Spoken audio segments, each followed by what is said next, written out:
Hey everyone, I'm Diego and I'm one out of 3 triplet flames who are rainbow star people.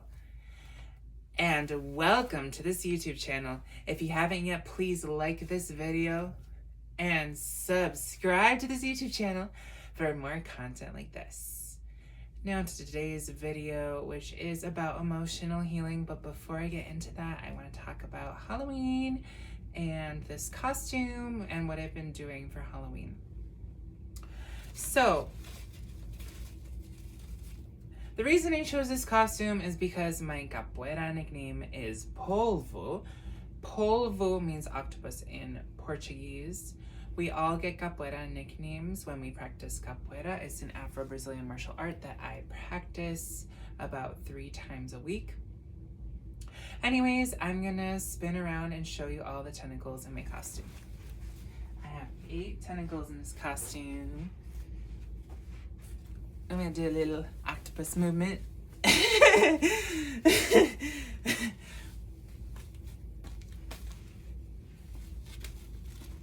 Okay. So, anyways, I'm going to talk about a few things now. So, yesterday I had a music therapy session where we all ended up eating a bunch of food and we ended up doing arts and crafts while we listened to music. I ended up basically eating a bunch of raw vegan food. So some carrots, some grapes, some red bell pepper slices, and an apple. Those are just snacks. I mean, that's not really a full dinner. I just ate a few snacks.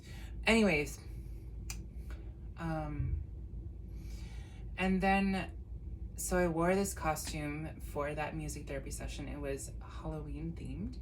And then today I wore this costume because it's Halloween today. And tomorrow I am wearing this costume in the morning for a kids class. It's a capoeira kids class. The little kids are going to love this costume. They're gonna have so much fun. And I'm gonna be kicking them and escaping with them. And they're gonna be kicking me and I'm gonna be escaping from them. And we're gonna do some Halloween themed activities tomorrow morning as well with those kids. So yeah. Anyways, let's get into the whole emotional healing part of this video. This is really incredibly important to me. Mystique from the YouTube channel Bewitching Mystique basically talks about emotional healing more in depth, but I want to talk about it as well. So basically, if you don't release emotions from your body, it wreaks havoc on your body, but it also wreaks havoc on your mind, heart, and soul. So it can result in bodily pain if you don't release your suppressed emotions.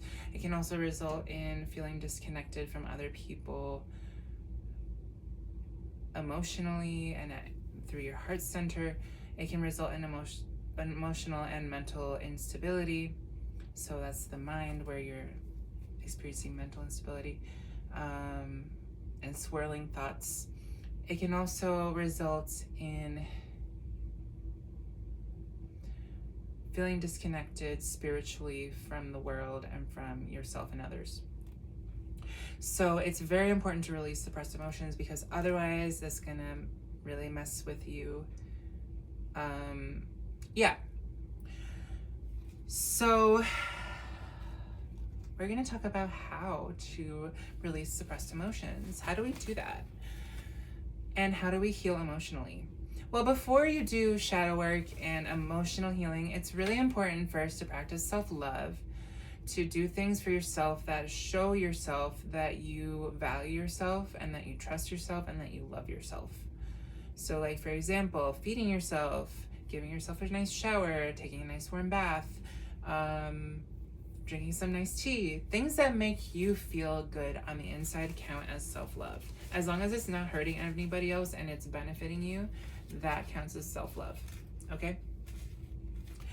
Now, once we've practiced self-love for a while, it's important to do some inner child work as well. You can find other videos on YouTube about inner child work and self-love, but I will touch on this briefly.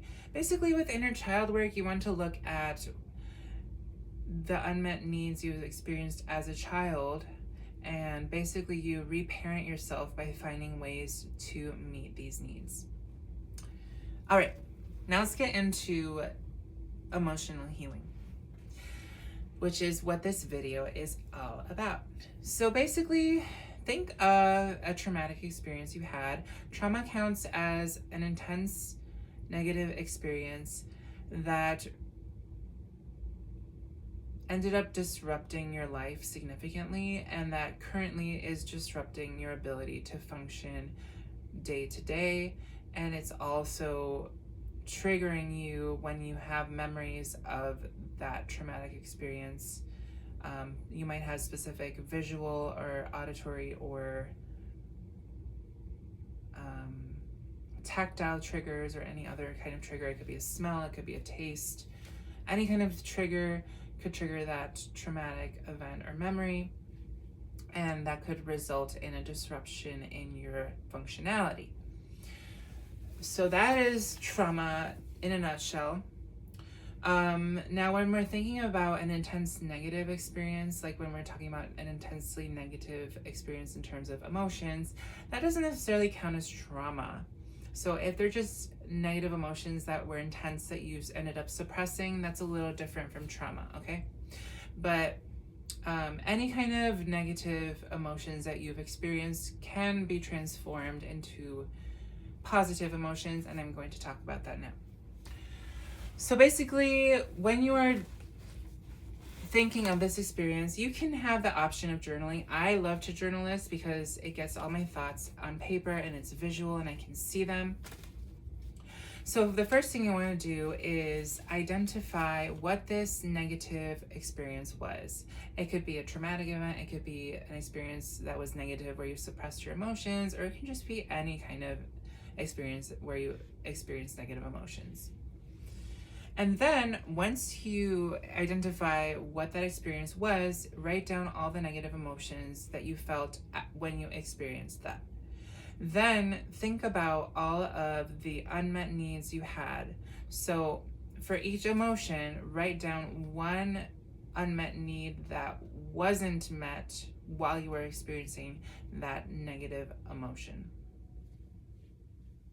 Then after that, think about ways that you could possibly meet those needs, and then think about some positive emotions that you could bring in by meeting those needs. So you can write down, let's review it one more time. So you write down what the negative experience was, then you write down what the negative emotions you felt were, then you write down what the needs behind those negative emotions were, the unmet needs specifically. Then you're going to write how you can meet those needs, and then you're going to write the positive emotions that you can bring in by meeting those needs. Once you've written all of that down, then let yourself release all of those negative emotions one at a time. Don't try to do it all at once. Do it one at a time. Let yourself fully feel it, fully release it from your body. And then, like, for example, if you're feeling angry, you can punch a pillow, you can punch all they want. If you're feeling fear and you have to release fear, you can scream into a pillow. That's what I did. If you are feeling sadness, let yourself cry. Or if you felt sadness and you haven't released those emotions and they were suppressed, then let yourself release that sadness. Those are just some examples of negative emotions, but I'm sure there's plenty more that you can think of. And then you're going to, after you feel those negative emotions, you're going to counter each negative emotion with an opposite positive emotion.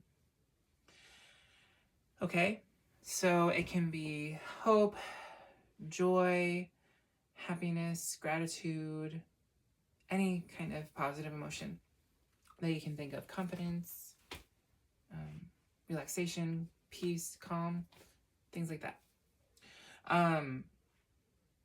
For each of these negative experiences I wrote in my journal, I identified like 8 negative emotions and brought in like 8 positive emotions. Kind of like the 8 tentacles of an octopus. There was approximately, like, in some of the prompts, I identified more negative emotions. In other prompts, I identified less negative emotions, depending on what the experience was.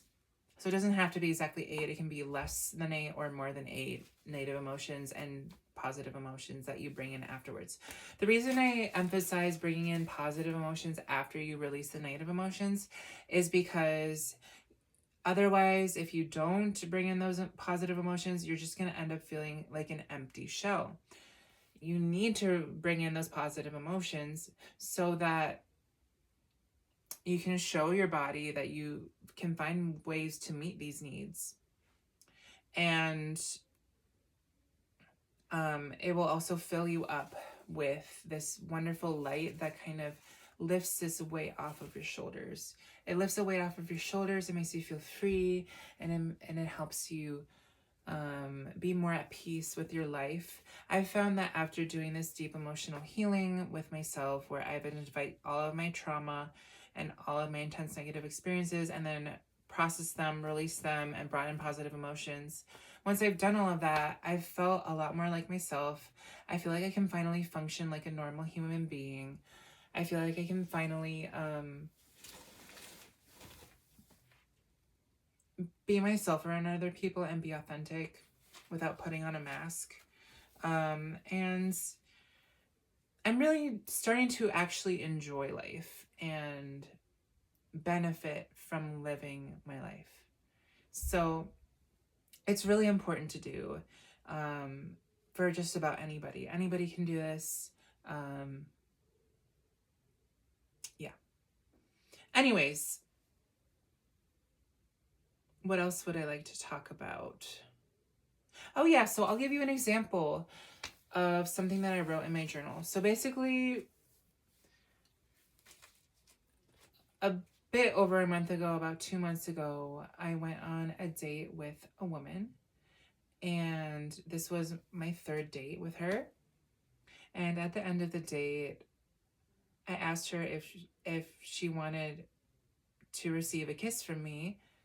And she said yes, so we ended up kissing. And that was her first kiss ever. And basically, after we had that 3rd date, things kind of started to go downhill. She stopped responding to my texts, and she literally didn't respond to my texts for over a month. And then finally got back to me and said that she thinks we should go our own separate ways. And so naturally, she was a straight woman. She was open to being part of a triad relationship with me and another guy. But that ended up not working out, obviously. So I ended up feeling disappointed. I'm single, but like I've fantasized about being with a man and a woman before. But I'm technically open to being with any gender, not just a man or a woman. It could be any gender. It could be 2 women. It could be 2 men. It could be a non-binary person or non-binary people. It could be a transgender person or transgender people, etc. Any combination of genders. I'm open to dating. Anyways, but when she told me that we should go out our own separate ways, I naturally felt disappointed. And so in order to find ways to bring in positive emotions, I thought, okay, so I felt disappointed from this experience. Now, what need did I have behind this feeling of disappointment? And so the need that I identified was this need for connection with someone else. And so I noticed that that need for connection was unmet with her because I felt disconnected from her. I wasn't connected with her. And so I ended up bringing in the feeling of hope that I will be able to connect with someone new that I can experience reciprocation with, someone who will respond to my messages and who will reciprocate the energy I give them. And then also I felt hopeful. Felt hopeful about that, but I also was able to bring in the feeling of joy because I identified another need that was unmet, which was the need for love. And so I was able to bring in that feeling of joy from experiencing that love, platonic love, with my friends and my family. So I know like platonic love is not the same as romantic love, but there's other ways of meeting the need of love outside of just romance. You can meet that through really close friendships or family or anything else you can think of. It could be with a pet, it could be with your plans that you have, anything like that.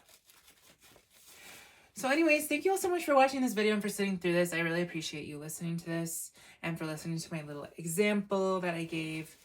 And I hope that this video was helpful in your healing journey. And I hope that you are able to heal from your trauma and from your intense negative emotions as well. I highly recommend doing this once you've practiced self-love and practiced inner child work.